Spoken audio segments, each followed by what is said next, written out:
Katie Ming, I want to say thank you so much for being on the show today with us. Ladies and gentlemen, we have a very interesting episode today because for me personally, it's kind of interesting, Katie, that we come from the same school, but then in your second half of school, you ended up meeting Ming, and then you guys ended up building something kind of incredible, which I think is hopefully the concept when you like go to a university is you can find people to then potentially build something, right? But I want to say one, thank you guys so much for being on the show today and being able to share your story and along with what you guys are doing as well in your company.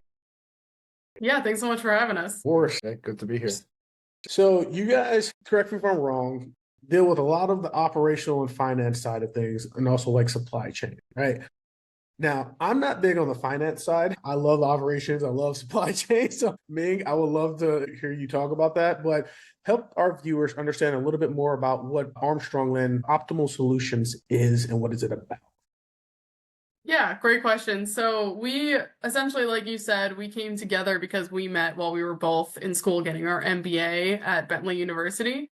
And the whole idea for our consulting business was essentially born out of the fact that Ming and I were on a group project together, and our marketing professor was like, hey, you two are actually pretty smart. You should start a business together. So we were like, okay, yeah, let's try it. And one of the things that we really noticed and why we hit it off was that we had very similar views about corporate culture and how it can affect your revenue and your actual success of your business. And it was interesting that we both had the same view about these things, considering we have such different backgrounds. So my background, like you said, is primarily in manufacturing, right? I've worked on the floor. I've worked in different types of advanced manufacturing as a chemical engineer, as a supplier quality engineer, risk manager generally. And Ming has worked really primarily just in finance for his, well, not just finance, obviously, that's a big job, right? It's worked. Yeah, you know. Yeah, he's worked in finance for his whole career. And typically operations and finance people don't normally agree on things or talk to each other, right? It's almost like they're seen as villains. So it was interesting to me that we had the same view on what can make a company successful. And so we really said, okay, well, I think we have something really powerful here, and we can really help companies come together and find strategies that will remove bottlenecks to growth, will help them scale up, and will help them really achieve that sustainable growth in the market by finding these solutions that take into account operational challenges as well as financial priorities. That's pretty awesome. And I feel like those are typically like two of the biggest pillars that are the bottlenecks in most companies. No, or that's what you've seen to like most companies you've worked with. It's like, yeah, this is a pretty common challenge basically for them.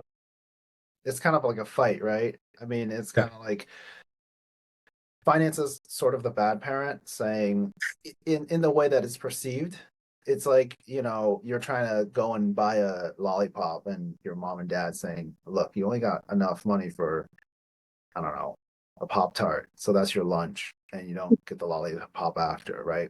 And so the way I think about it is always from an operations perspective, from a business perspective, everyone always wants to do more of what they're doing because it's important.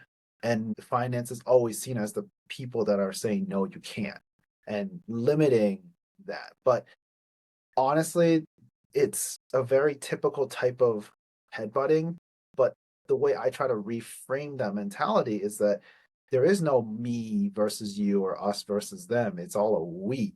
It should be a we, because at the end of the day, we're one company. Our goals are theoretically should be aligned.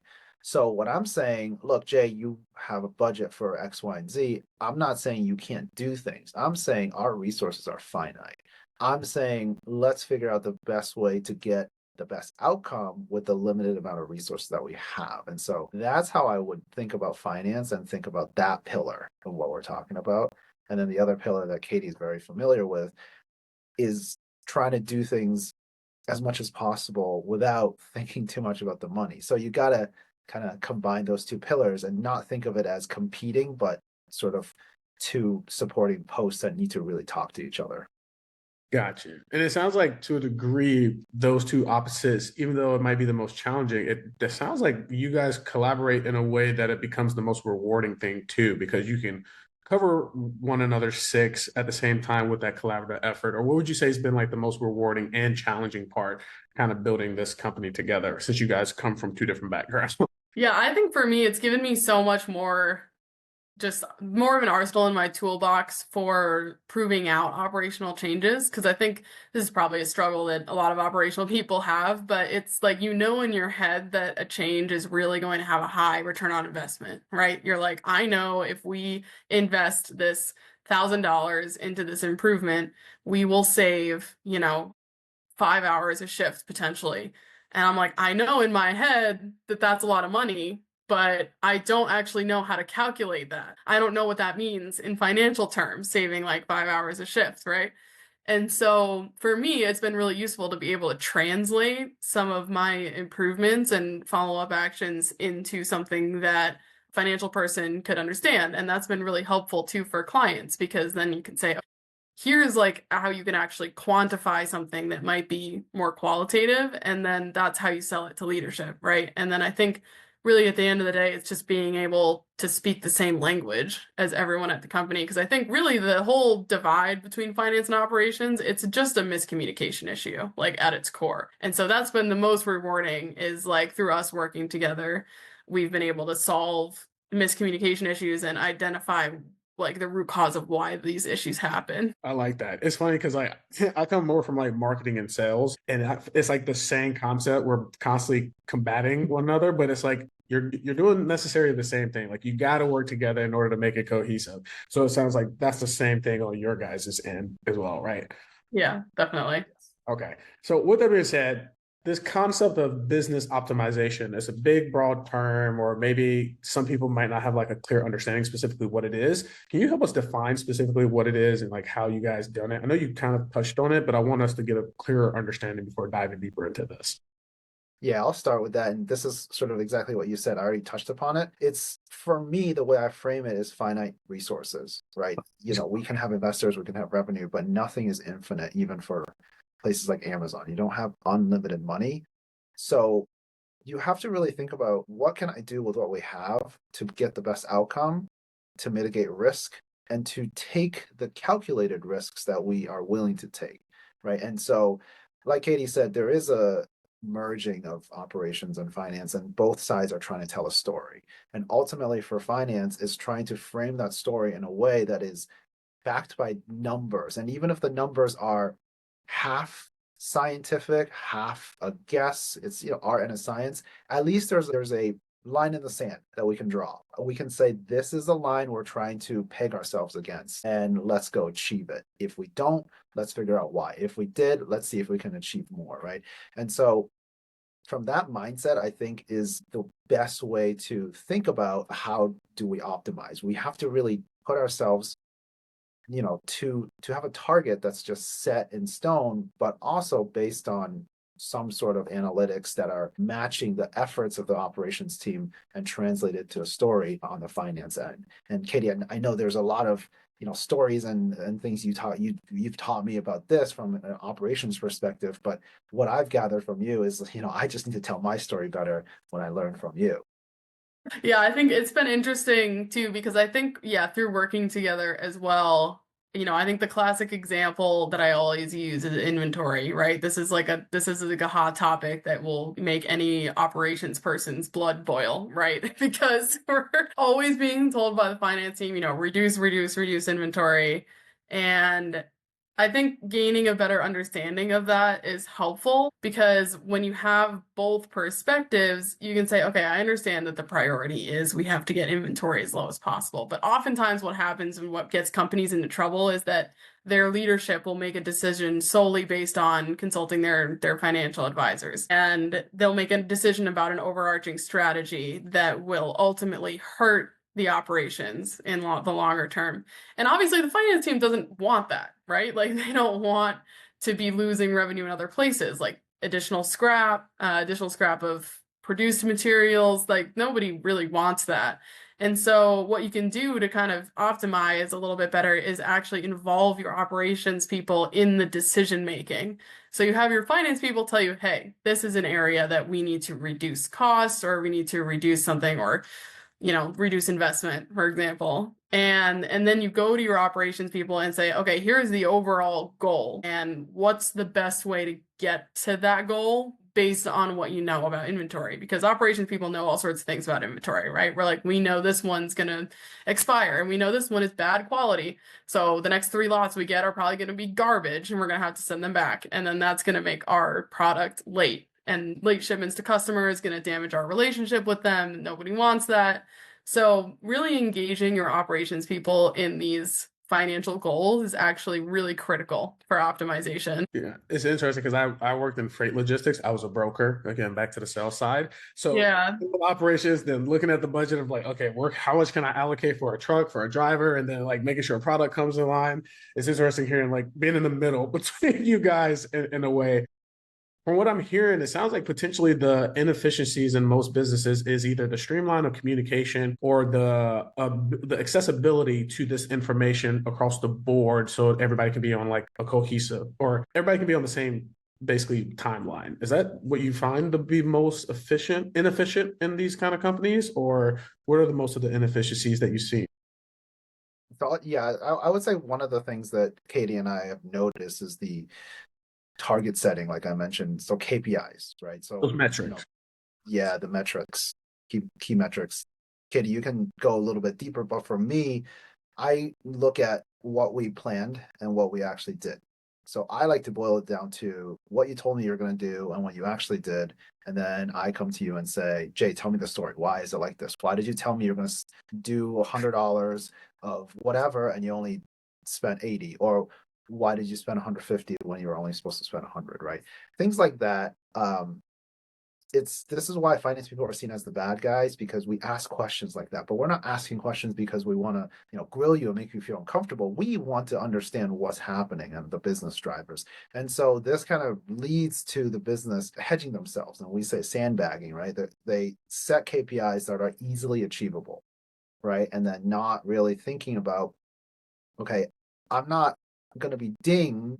This is also kind of goes, I can go on a tangent about this, like management styles and everything. But when people are dinged for not hitting a target, instead of saying like, okay, you didn't hit your target, instead of saying that, saying, okay, why didn't you hit your target? You're not necessarily just going to be dinged, regardless of whether or not hit your target. I think that's a better way of managing. But like managers now have to hit this target, so they always try to make a target that's easily achievable.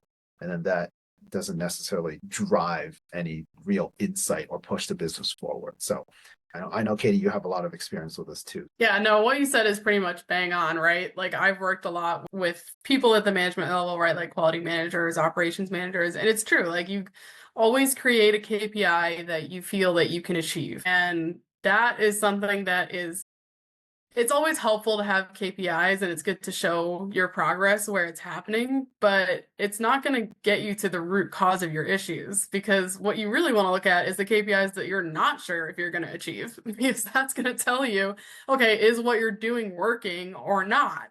Right. And then I think, like you said, it all comes back to communication at the end of the day, if I could boil it down to one common denominator. Because if you're not really accurately communicating your KPIs, leadership doesn't have a good idea of what's really happening at the company, and they may not be able to effectively explain what's going on because every department is trying to protect themselves from getting dinged, like Ming said. And so again, this goes back to leadership style too, and communication, which is like, if you're a leader, you need to make it very clear to your people that, hey, your KPIs are not going to affect your performance. Like as a manager or anything like that, the KPIs are purely for information. And if something's going wrong, I want to know about it so that we can get to the root cause of it and then solve the problem, right? And so many companies tie KPIs to performance, right? So it's not unreasonable to say that like if you don't achieve your KPIs in your department, you're not going to get as much funding for the next year, you're not going to get as much money in the budget, or you're not going to get the raises and bonuses that you want. And so tying that motivation to KPIs actually really hurts the company in the long term. And so again, it comes back to communication of priorities as well as really leadership style. Yeah, I've faced that working with a digital marketing company before as well too. And it's like, I think there is, I'd hate to use the word balance. I think it is important to have those structures because it gives you a target to reach towards. But if you don't look at the proper scope or it's not fine-tuned in a, like you're mentioning me, in an achievable way, even if it's a little bit further, right, to just keep them pushing is good. But like make it somewhat in arm's reach to then like push the envelope versus just completely out of arm's reach where now everyone's looking like the bad villain at the end of the day, right? Now, I'm kind of curious. You guys built this company together, and anyone who's ever built a company, who's an entrepreneur, there's a lot of challenges or there's a lot of like bumps in the road, right? When you guys first got started, you're building this consultancy. What were some of those challenges you kind of faced building out the overall structure or just understanding the direction that you want to go? Katie, why don't you take this one? Okay, yeah, I think probably our biggest challenge was that we really came together as two subject matter experts providing service, right? Like me from the operations side, Ming from the finance side, which unfortunately for us means that we are not sales and marketing experts. Yeah, that was something we really struggled with, especially, we really bootstrapped our business, right? Like we didn't invest anything in it. We didn't get funding. We just kind of bootstrapped the whole thing based off of work that we did. And that was how we got our website up and running and all of that. And so for us, not having that sales and marketing background actually made things kind of challenging because we're like, okay, we know we have this really great service that will help people, but unfortunately, what we're really good at is providing that service and not necessarily like marketing ourselves or selling ourselves. And so that was something that was like a pretty big learning curve for us. So I think if I were to recommend something to companies, if you are planning to bootstrap it, set aside time to learn and utilize your network to learn how to market. And that, that's what we did, right? Like we talked to our old marketing professor and we were like, please help us. We have no idea what we're doing. So that's got us in this. Now help us through this. Right. Exactly. And like luckily for us, she's an amazing resource and is just willing to help us for free, and she even bought us breakfast one time because she was like, you're poor. Like I'm buying you breakfast. Get it. So, which, we're not, but she just is wildly successful. So that's really what it was. Yeah. And so like utilize your network if that's your angle, or if you are planning to get funding, make sure that you set aside some of that funding for marketing efforts, because that is going to be something that's important. And it's like, unfortunately, even if you have the best service or product in the world, it will not sell itself. So you do have to put some time or money towards that. I agree. I think the biggest challenge and kind of shock to me is people don't know what they don't know, and that's not in a mean way or anything. I mean, there's a lot of stuff I don't know. An expert in most things. I'm an expert in one or two things. And I think when we talk to people and when we see companies or targets that we would like to market ourselves to, a lot of things that we may think are obvious that they need, they don't necessarily know that it's something they need, or it's not obvious, or it's something that they've never seen, because why would they have, right? They started their own company or they've been in an environment where they haven't seen different types of companies. Why would they think what they're doing needs improvement? It's like, why would they rock the boat? Why would they want to put the money into it? So that was the biggest challenge from my perspective, is exactly like Katie was saying. How do we convince people that we have value beyond what they would pay us? The return on investment on us to help you is actually many, many times greater than what you'd be paying. And that's the piece that both of us are very, very much not experts at communicating that. So I think that's for us, been really tough to be comfortable with being not very good at something that we very, very much need. Right. So that is so true. It's so funny because like the things you're talking about, I'm like, oh, this is like right. I'm good. I can go into it. I'm like perfect. But if I was to switch and go on your guys' end, I'd probably feel like, okay, where do I even start? But that's, you're in your respected lane. Like you mentioned, you don't know what you don't know. And it's funny because one of my closest friends, he's an engineer.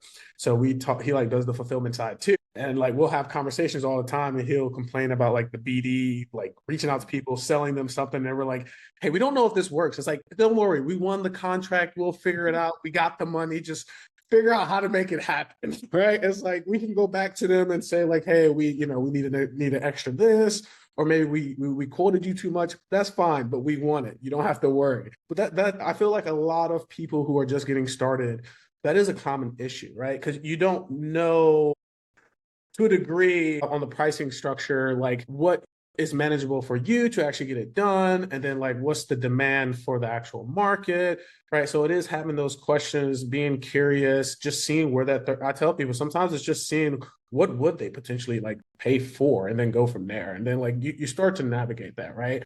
And it's also great if you have people in your corner, right? You had someone from your the school that you went to that you can talk to and gain some of that insight from, right? And I feel like if people took a little bit of time to learn a little bit outside of their skill set, right? The client acquisition, the sales side, not saying you need to be an expert about it, but just know enough that you can keep the needle moving forward. It'll be good. And that's kind of what it sounds like you guys navigated when it came to like the pricing and client acquisition, is like reaching out to the old professors and just starting to have the conversation and being comfortable being uncomfortable in those. That's right. Yeah. Exactly. Now, when it comes to strategies, right? I love strategies. What have you found to be the most effective way of like sustaining your current growth and building the company so far?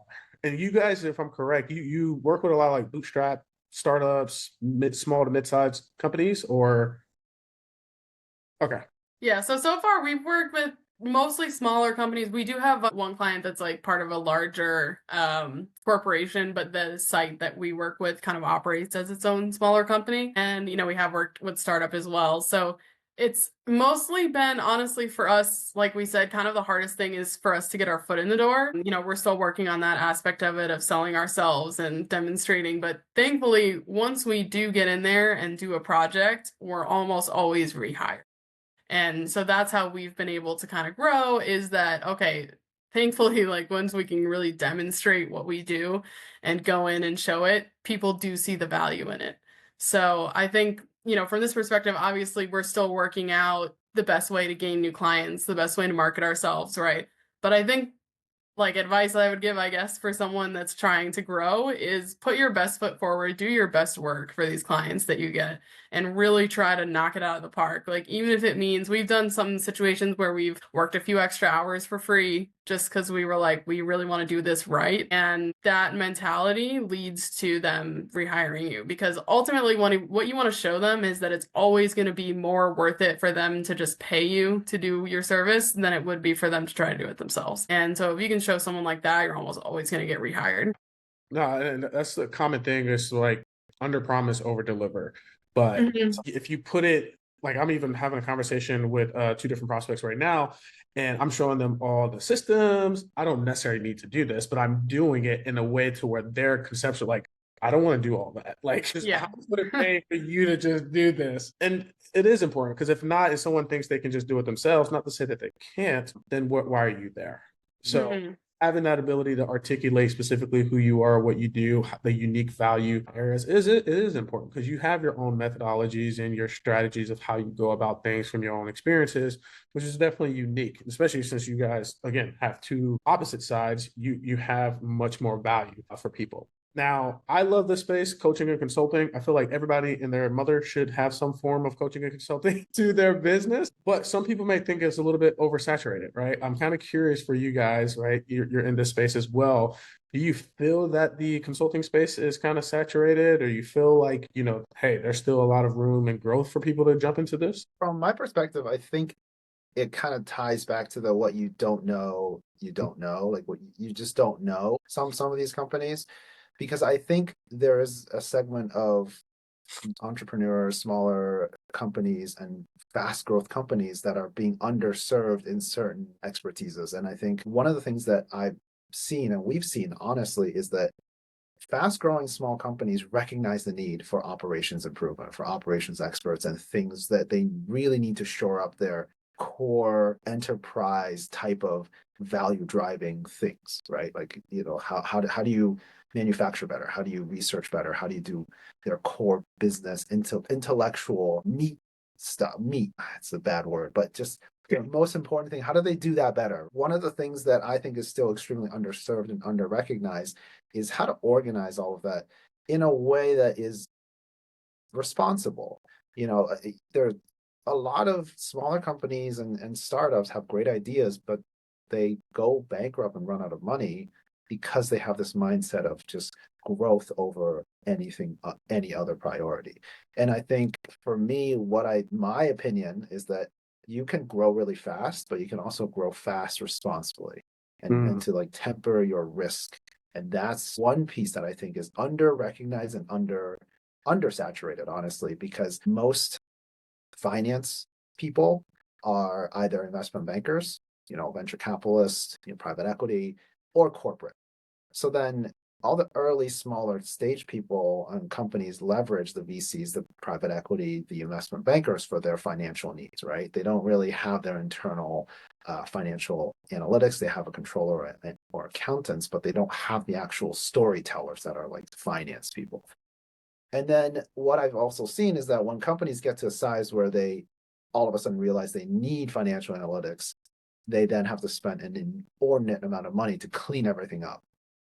So it's sort of like the chicken and the egg. Do I build out this capability because I know we're going to grow bigger and need it and spend a lot of money now? Or do I wait till I have more capabilities and more money and then build it out, but spend more money on it, right?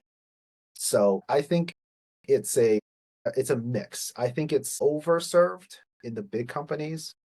Big companies pay ridiculous amounts of money to Accenture, KPMG, PwC for consulting that internal people can tell them for free some of these things if they just looked a little harder, right? But it's underserved in smaller and mid-sized companies because they can't afford those big consultants, but they desperately need it whether or not they know that they need sort of the financial structure and help that is out there. So that's my perspective. I think Katie has a slightly different perspective, but once again, I think that's how we, I love it. So Yeah, no, I agree. I definitely agree. And I agree with what you said too, where it's, yeah, just don't try to compete with KPMG, right? Then you're going to be entering an oversaturated market. Like they've pretty much got that on lock. But what they do is a very specific type of thing. And there's so many different little niches in there, right? So we found something where we've discovered, hey, we think differently about this than anything that we've seen. And we've both worked at big corporate companies. And so we have a good idea of kind of the mentality there. And we're like, hey, we think differently about this thing. And like you said, there's so many startups, especially in the US. I mean, like, I don't know the number, but it's got to be hundreds of thousands, if not millions, right? In the US, anyone can start a company. And so that market, and like Ming said too, that market's not going to be spending $100,000, $200,000, $1 million on a KPMG to come in and set up their operations, right? That's just not going to happen with a startup. So the combination of there being so many startups out there in so many different things, and there being a lot of people that maybe have unique thoughts, unique skills that they can offer, I don't think that market will ever really run dry. Like if you're out here trying to do something unique, it could be something totally random, right? Like you could be, I'm an expert on like EV batteries, right? Like something completely random. There's going to be probably 100 startups that could use your help, and it's just finding that niche. Like what are you specifically good at? What are you an expert in? There is going to be a market out there. It's just a matter of, do you want to go take advantage of it, or are you more comfortable just kind of clocking in and clocking out every day?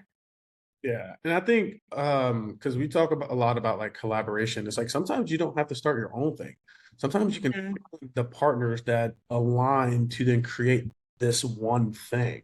And that's what you guys done as well. Right? You could have done your own separate company consultancy, but it's like, hey, we can actually build something a little bit more impactful together and just kind of like and collaborate. And I feel like if there was more people, I don't know if it's an ego thing, it's a pride thing, whatever the case may be, but it's like, hey, if these people came together, it was like, actually, we can take our own ideas, come together, build something better, people will get further, right? I mean, you talked about something as well, where it's talking about companies like growing too fast. And when people do that, they don't realize how congested they actually get in the company, right? It's like, you can have this big organization versus a small organization. If you actually look at the P&L, it's like they're basically relatively the same. If you start to look at like the breakdown of it's like, yeah, on not paper, but like socials or whatever, this company here looks bigger, so they're doing better. It's like, no, they're basically about the same once you look underneath the hood, right? And there's a book called Ready, Fire, Aim that I love, and it's this guy basically breaks down like the different stages, especially like when revenue wise, what you should focus on, whether it's like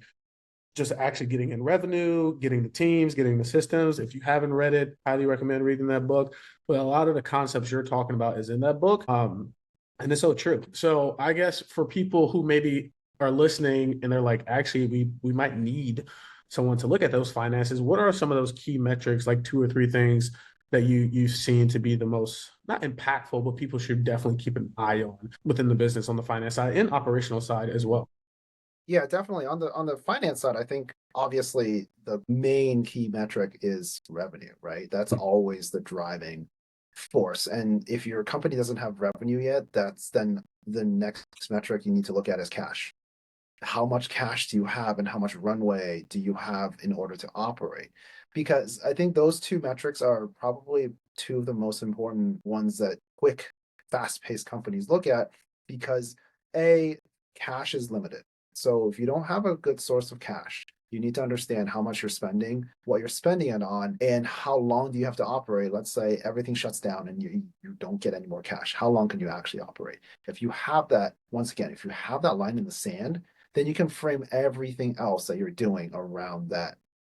Okay, we have a runway of 5 years if nothing changes. We have a runway of 2 years if nothing changes.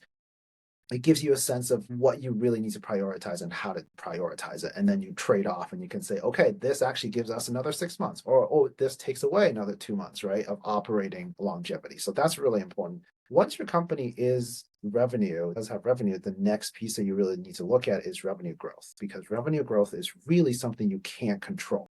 It is, but it's not as controllable as your spending.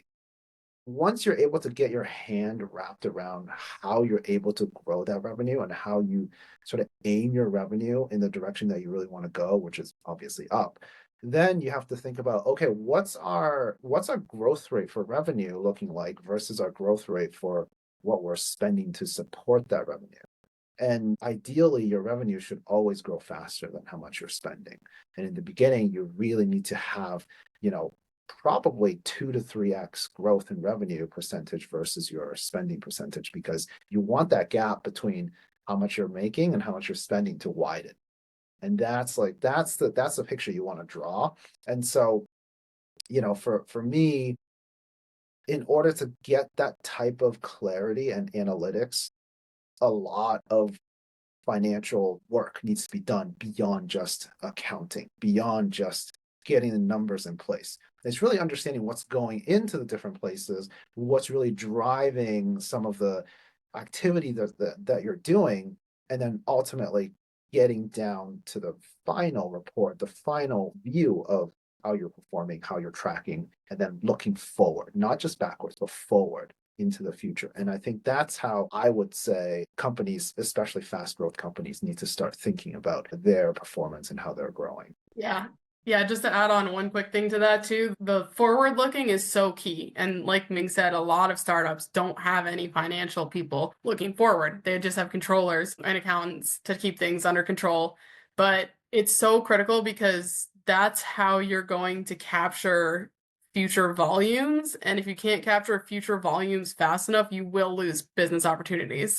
Like it's going to happen. And this is probably something you've seen from the sales side, but it's like a lot of times people focus on getting revenue, making sales, getting revenue, and they don't think about, oh, can we actually make this? Can we physically make this thing that we're selling? And having that visibility in advance is so key, because then you can understand, okay, if this is our future revenue based on our sales, here's the point, the line in the sand, so to speak, where we have to buy a new piece of equipment, right, to actually make and to capture those sales. Because I've seen so many situations where companies have just lost out on sales because they just don't have the infrastructure for it. And I think, to Ming's point, it's oftentimes because they don't actually have a forward-looking finance person early enough. And so they're missing out on this potentially huge amount of sales that if the operations team knew about, ahead of time, could talk to finance and say, hey, okay, this is the point where we need a new piece of equipment. What's the situation? Can we invest in this? When can we invest in this? And then you can work together to make sure that you capture those sales.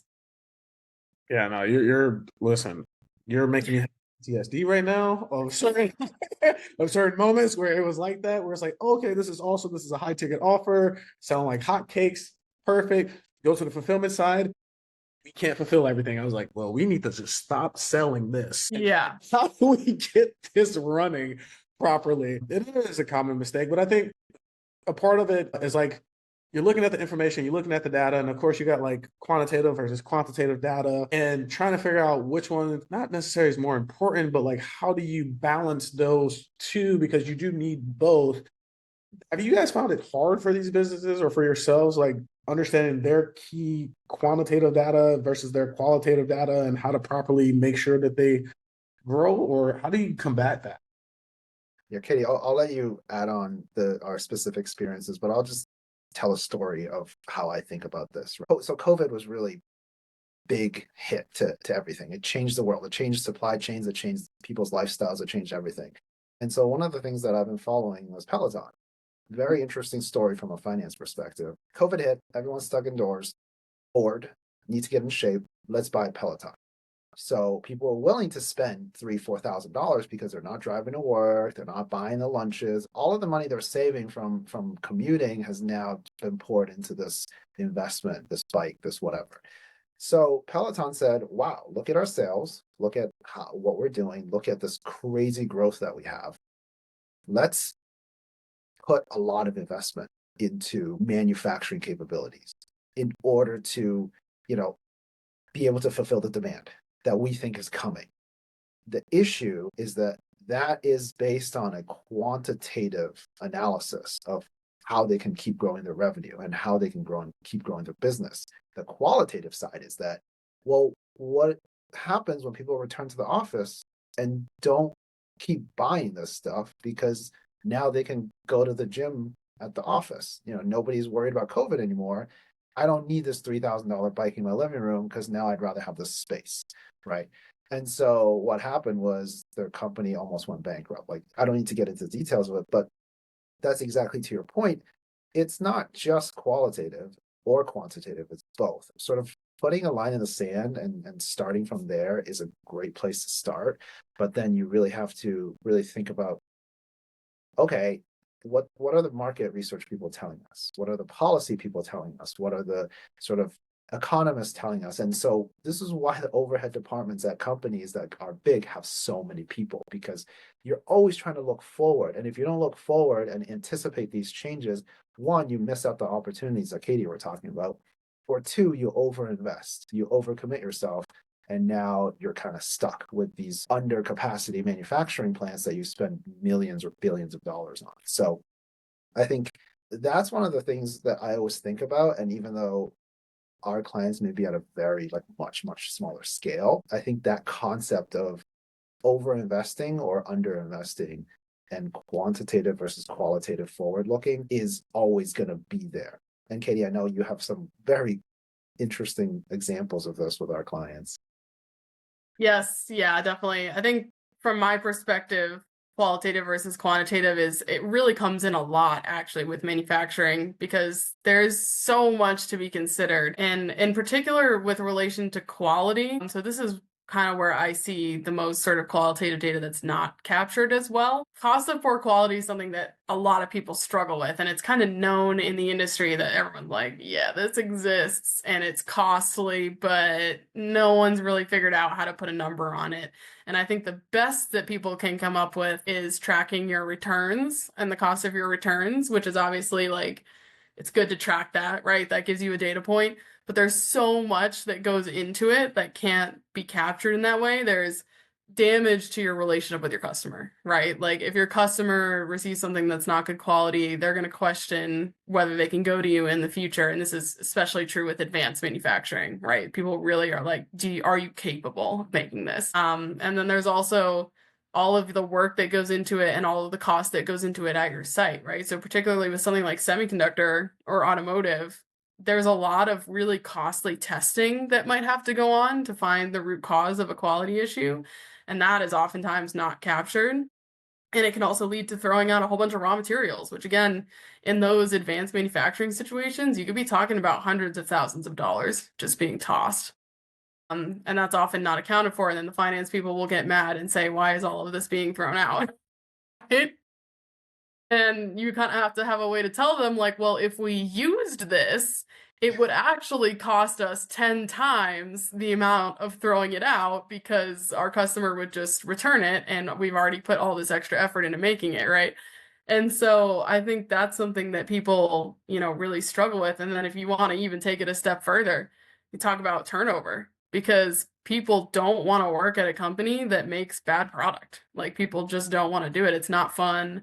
It's not a good work environment to be firefighting all the time and have everything be an emergency. And that's definitely something that can't be captured, right? Or tied directly to quality. So it's definitely a challenge, but it's something that we've kind of been helping our clients with because when we come up with these metrics or these KPIs, right? It's kind of like, okay, well, let's maybe start tracking turnover and look at how many quality issues we had over the course of a year, right? And like, was turnover better during a better quality year? And obviously, that's not going to be the only factor that leads to turnover, but it is something that should be considered. And that's another one where it's like, yeah, the metric might not show something positive, right? It might show something that needs work, but that's something where it's like, it's really valuable to know whether it's working or not, because then you can make changes and you can make adjustments.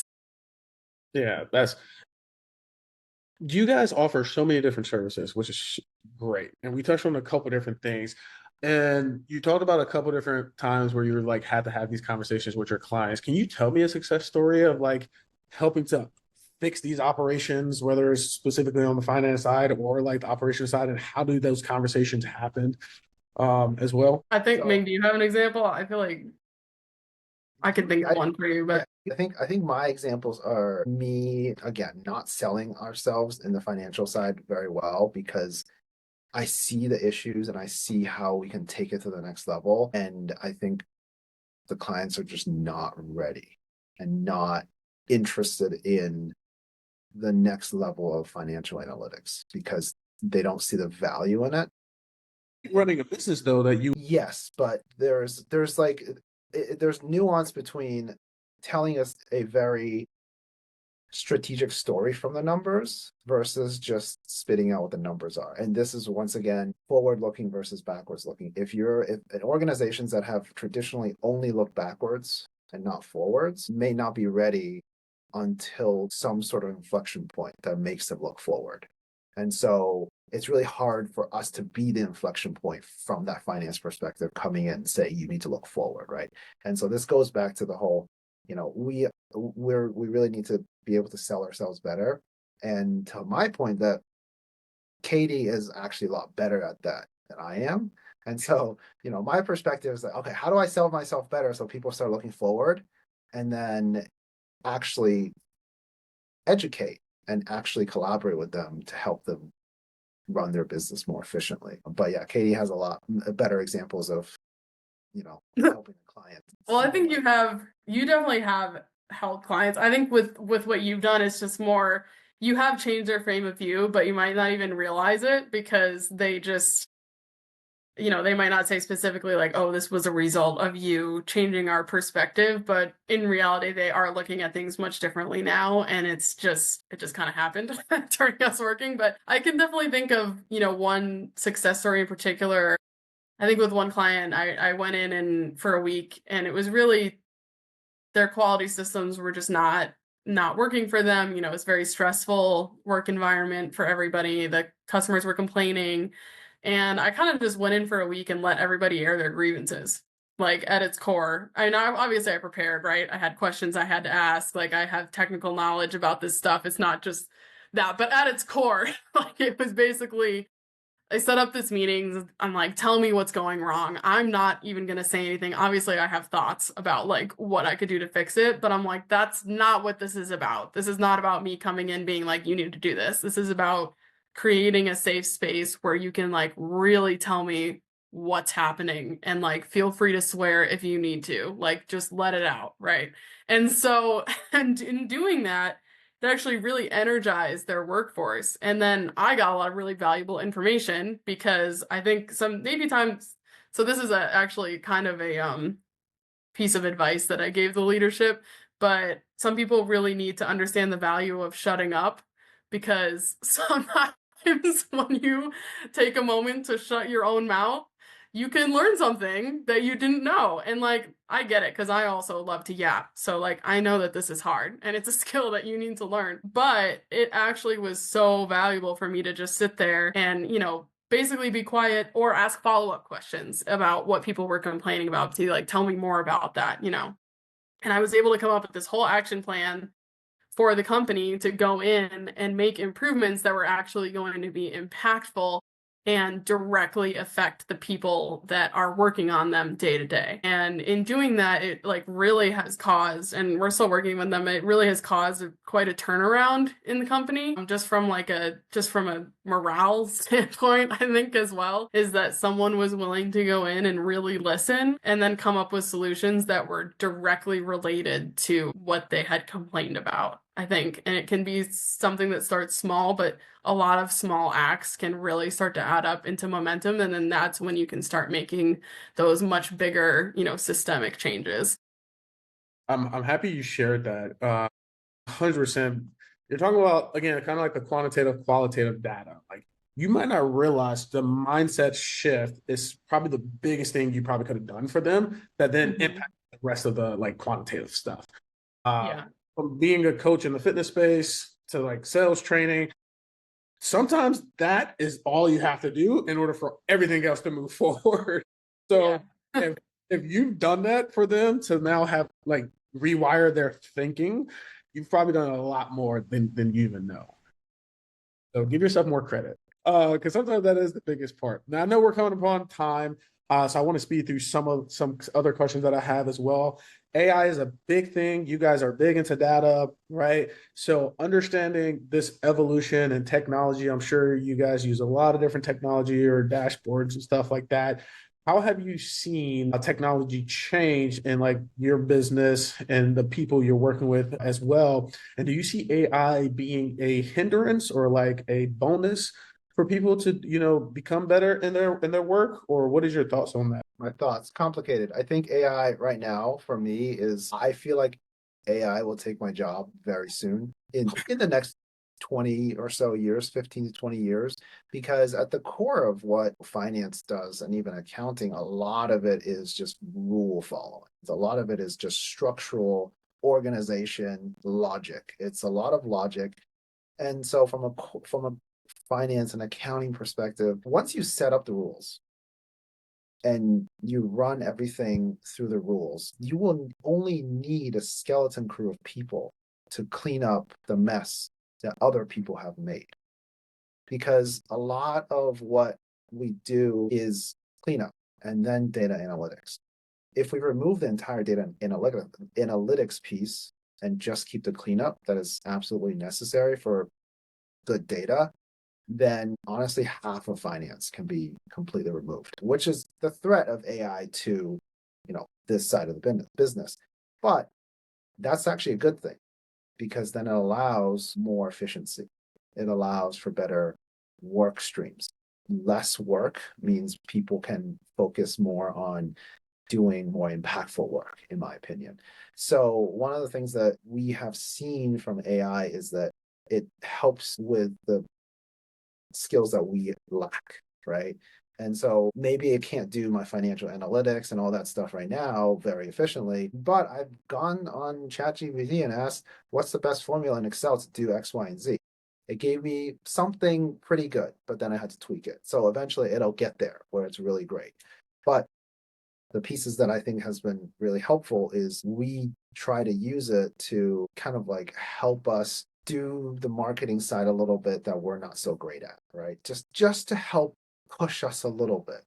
I'm not like a market prompt writer. I'm not like a blurb writer. So sometimes I write a sentence or write a blurb and I have them clean it up a little bit. So I think that's been the biggest advantage, but looking forward, obviously, a huge threat to my entire profession in general. Yeah, I think from my perspective, it is very interesting AI being involved with manufacturing, and there's this whole Industry 4.0 push right now, right? I think there's a lot of different places it could go, but the main ones that I've seen are in actually quality management. So a lot of cameras can now connect to AI systems. So you can actually view, because a lot of times in manufacturing, it might be hard to believe, but people will still have 100% inspection just by human eye, right? And so you just have someone looking at something, especially if it's a good, like a fabric or something like that, where you can visually see defects. And there's also some applications like in the chemical industry where if you have a reaction happening and there's some sort of physical change that you can see with your eyes, people will do that now. But I think that's kind of where I see it coming in, just because having a camera look at something is going to be more accurate than someone like trying to stare at something for 8 hours all day. It's like, one, people don't want that job, right? Like that's not a job that's desirable. And two, you're gonna get fatigued, like you're gonna get tired. It happens, right? And so that's a really interesting one for me from the quality standpoint and like the processing standpoint of being able to understand that. And then the other place where I really see it is in supply chain, right? I'm sure you've seen this too. Being able to use machine learning to anticipate demand, anticipate issues, really look at like higher level things of even like, oh, this supplier has been late every year in March or something, like something random like that you wouldn't see otherwise. And being able to plan for things that are so intricate like that. And same thing on a quality perspective, where you might see, oh, for some reason the temperature of this goes up, half a degree every time, like every Wednesday or something, like something that you just wouldn't catch otherwise, I think is really interesting to me. And that's kind of where I see AI coming in with manufacturing. But I think kind of from Ming's standpoint, like there's a lot that AI can take over and do, but I think, ultimately what will happen is it will push people to have a more human side of their jobs, right? So you're going to be focusing more on storytelling side of your job, where you might be able to understand market factors based on this financial analysis that AI is giving you, right? And, from my perspective, it's like I could focus more on cultural improvements or systemic improvements and things like that rather than actual data crunching. So I think it is interesting. Maybe it will take all our jobs and we can just become farmers, but hey, you can't worry about the future too much, right? Definitely aware of it though. I'm like, okay, because I the same boat on my end. Like I'm currently looking at how do we automate like sales processes, make it more efficient, maybe not needing as many like sales reps, or like even when it comes to the marketing side, how can you like optimize for like click-through rates and stuff like that? And it's like, even though you can have these tools and it will help, you still will need someone who's overseeing to make sure things run, right? I had a conversation with a couple of buddies of mine, and they're very big in AI. Like they develop software for it. And they're like, it's not going to replace everybody. It will replace the people that don't know how to use it. So Yes, it's sure. like you don't have to be worried of like the robots yet. But if you don't know how to even utilize these tools to like become better at your job function, or how to then implement it so that the job function is easier, then maybe you will get replaced. But you're going to get replaced by somebody who just knows how to do it, not it itself. Out of curiosity, then, do you see down the future potentially it becoming like more of a hindrance than like a pro when it comes to like the AI side of things? I wouldn't say a hindrance. I would say over-reliance, I think, is a pitfall. I think, for me, I noticed one thing in that I don't like taking notes on a keyboard. I can't focus. I can't get the ideas in my head better. I have to write things down. And so for me, the note-taking skill that I learned before laptops were really in every middle school, high school, it only started in college, is that I have these skills where I'm synthesizing this information in a very organic way in that I'm writing it down. Maybe it's not organic for the newer generations that are used to typing. But what I am afraid of is, speaking as a father, is that, look, I can have AI take notes. I honestly have AI take notes of my meetings and stuff, and they summarize it super well, way better than I can, or at least more efficiently, right? So if we all start doing that before we're ready to utilize the tool, then we ourselves lose that ability to do that, right? I think one of the things that we noticed is that humans, like, we get lazy, we drive everywhere. But before there were cars, everybody walked everywhere.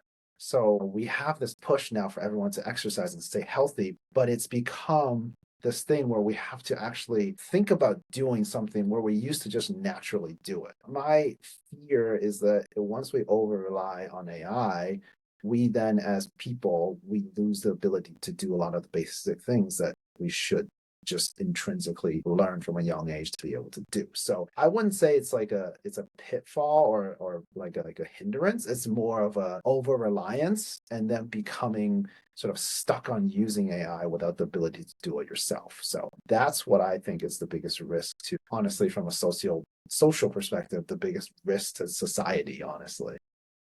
Yeah. Yeah, I definitely agree with the over-reliance, especially because it's so important to know where things come from. And I think there is definitely a risk of losing that because everything is biased, right? Code is biased. And if you lose the perspective of, okay, where did this data come from?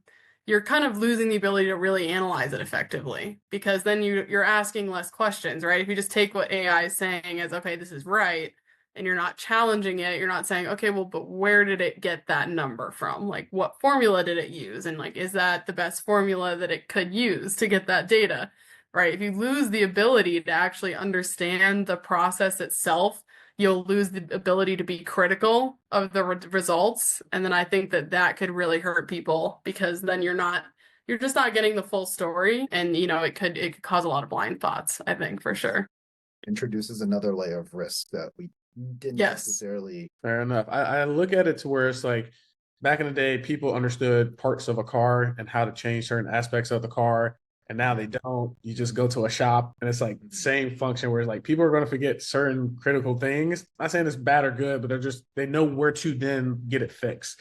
It's like, I don't know how to think for myself, but I know a tool that can think for me and I know how to really use that tool. So it's like, is it good? Is it bad? Like, it's just different. Like, so the learning, I don't know, it's an interesting concept. And I love having these questions because it's like over the next 5-10 years, the way we think to utilize these tools are going to be so drastic. And just the overall function of our day-to-day is going to be, I believe, very different. So is it good or bad? I don't know. I think it's just going to be different at the end of the day. But closing out, I have 1 to 2 last questions. But before we do that, where can everybody find you that's listening in? Maybe they're like, hey, I need help with, on our financial side or just overall operations and manufacturing. Like, where can they find you guys at? Yep, 2 key places. Well, three key places now, actually. First one is our website, ArmstrongLin.com. Go check us out there. And we have links to all of our other socials and everything like that from there. So that's probably the best spot to direct everyone to. You can also find our company on LinkedIn and on Instagram. And so you can go check us out there. I think it's at Armstrong Solutions on Instagram. And then if you just type in Armstrong Optimal Solutions into LinkedIn, you'll find us pop up. Under companies, we post a lot of videos and stuff, and we also have a podcast, Hot Takes Humanizing the Corporate World. So you can find that on Spotify, and you can also find links to it on our LinkedIn and our Instagram as well. So yeah, give us a shout. We're gonna link everything as well too. Closing out, I have 2 questions for you. If a company could only implement one optimization strategy to their business, right? What would it be? Guys can answer from both spectrums for what you do or just collaboratively. What would be that one like optimization strategy that people should look into?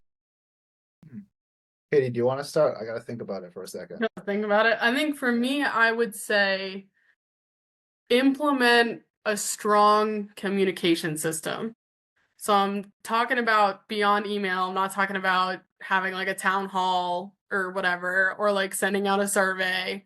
I'm talking about make an event where leadership like works with their team, works with people that do the day-to-day operations that might be 4 levels below them and listens. And then set up a communication system so that people from different departments can talk to each other. And that can mean different things based on what you're trying to do. It could mean like an electronic project management software, for example.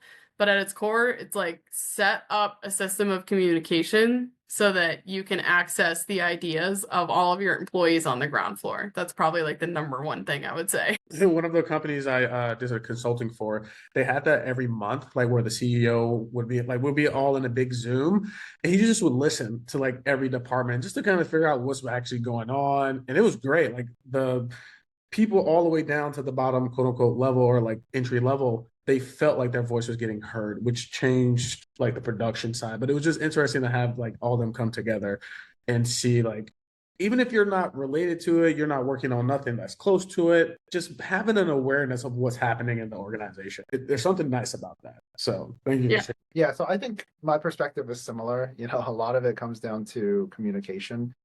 After Katie mentioned that, when it boils down to it, is communication, right? Like the word we versus them, us versus them concept, I think is key here. I think the idea of, again, systems are tools. It's more the culture change is probably the most important piece. Having a culture of, nobody's idea is beneath anyone else's ideas, and nobody is, everyone has value. And I think obviously as senior leadership, they have, their time is limited, their resources are limited in terms of being able to see everything. Having something where it can be self-service, where senior leadership can see those ideas themselves whenever they have time, like Katie said, would probably be the one thing that is probably will change the entire company's entire operation. So yeah, I think I would agree with that. Everything else is a derivative of that I was thinking of. So, that's the core. That's the core. Yeah. It's that, and then being able to act on it is the other thing, because it's one thing to just listen, but then you have to also do something about it. So having a system where either that's personnel or someone external coming in, that being able to act on it too is the other piece. Fair enough. And what's the one thing you guys are looking forward to for 2025? That's the last question. 2025. Well, I think what we're really looking forward to is really growing our business and being able to really help people that, companies that we really find meaningful, right? I think with a lot of the geopolitical environment and everything, we really want to put our money and our work where our mouths are, I guess, is that the saying? There's a lot of causes, and maybe not causes, but I guess things that we believe very truly believe in. For example, growing sustainably, right? Like growing very responsibly, and running businesses where we're not only talking about and thinking about the stockholders or the shareholders, we're thinking about all the stakeholders, whether that be the employees, the customers, or the stockholders. We're talking about everyone within an ecosystem of any business that's running. We really believe that you can do good and have a great business. And so we want to be able to really use our expertise and help companies achieve that type of growing everyone around you, and not just for one subsegment of the people that support your business. Yep, definitely. I think just to add on to that too, really excited about some industries that are still coming up in 2025. Green tech, green chemistry, we're really interested in. There's a lot of money going there. Even just from private sector too. So even if we lose government funding, I think there's enough momentum in the industry to keep going, which is exciting. And also just quantum, all of the quantum applications, AI, like you said, I think it's all kind of related, like if you can use quantum and AI to help bolster green tech and green chemistry, save the planet, all that good stuff. So, I think I'm really interested in those kind of technology industries going forward. Yep. Awesome. Well, thank you guys so much for being on the show. I look forward to the future of what you guys build. And with that being said, thank you.